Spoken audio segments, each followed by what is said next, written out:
I've been so used in my early days to having people cross at me that I can endure it much better than Diana can."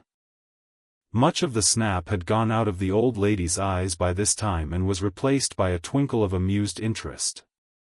But she still said severely, "I don't think it is any excuse for you that you were only in fun. Little girls never indulged in that kind of fun when I was young. You don't know what it is to be awakened out of a sound sleep, after a long and arduous journey, by two great girls coming bounce down on you." "I don't but I can imagine, said Anne eagerly. "I'm sure it must have been very disturbing. But then, there is our side of it too. Have you any imagination, Miss Barry? If you have, just put yourself in our place. We didn't know there was anybody in that bed and you nearly scared us to death. It was simply awful the way we felt. And then we couldn't sleep in the spare room after being promised. I suppose you are used to sleeping in spare rooms.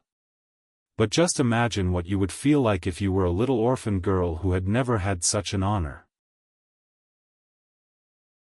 All the snap had gone by this time. Miss Barry actually laughed, a sound which caused Diana, waiting in speechless anxiety in the kitchen outside, to give a great gasp of relief. "I'm afraid my imagination is a little rusty, it's so long since I used it," she said. "I dare say your claim to sympathy is just as strong as mine.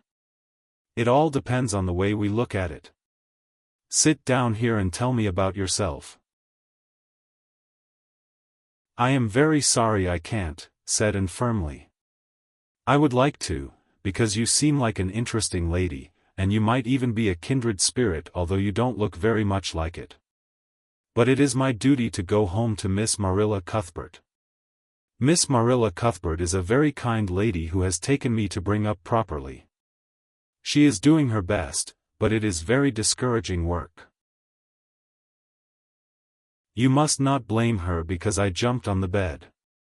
But before I go, I do wish you would tell me if you will forgive Diana and stay just as long as you meant to in Avonlea." "I think perhaps I will if you will come over and talk to me occasionally," said Miss Barry. That evening Miss Barry gave Diana a silver bangle bracelet and told the senior members of the household that she had unpacked her valise. "I've made up my mind to stay simply for the sake of getting better acquainted with that Anne girl," she said frankly. "She amuses me, and at my time of life an amusing person is a rarity." Marilla's only comment when she heard the story was, "I told you so." This was for Matthew's benefit. Miss Barry stayed her month out and over.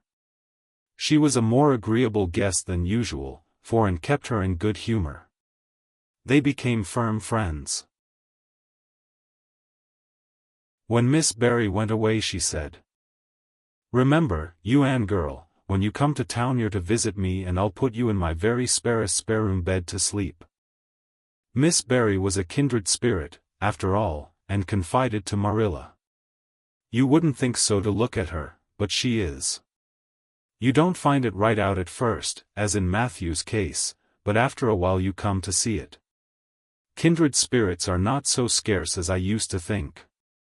It's splendid to find out there are so many of them in the world."